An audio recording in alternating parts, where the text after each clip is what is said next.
அஸ்ஸலாமு அலைக்கும். நோன்புக்கு அப்புறம் பிரேக்ஃபாஸ்ட்டு சாப்பிட்றதே ஒரு பெரிய டாஸ்க்கா இருக்கு. பிரேக்ஃபாஸ்ட்டுக்கு வந்து பசிக்கவே மாட்டேங்குது. பிரேக்ஃபாஸ்ட் மட்டும் இல்ல, லஞ்சும் வந்து பசிக்கவே மாட்டேங்குது.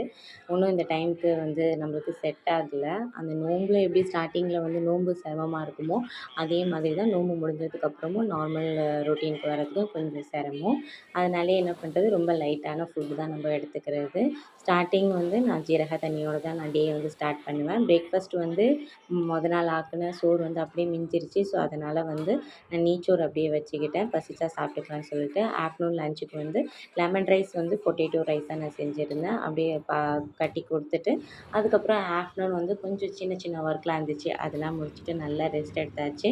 ஈவினிங் வந்து பெருனா கூட நாங்கள் எங்கேயுமே போகல. ஸோ, அதனால் வந்து நைட்டு டின்னர் வந்து வெளில சாப்பிட்டுட்டு அப்படியே வந்து பீச்சுக்கு போகலான்னு சொல்லிட்டு, டின்னர் வந்து ரவா தோசை சாப்பிட்டு அப்படியே பீச்சுக்கு போயிட்டு நல்லா டைம் ஸ்பெண்ட் பண்ணிவிட்டு லேட்டாக தான் வீட்டுக்கு ரீச் ஆனோம்.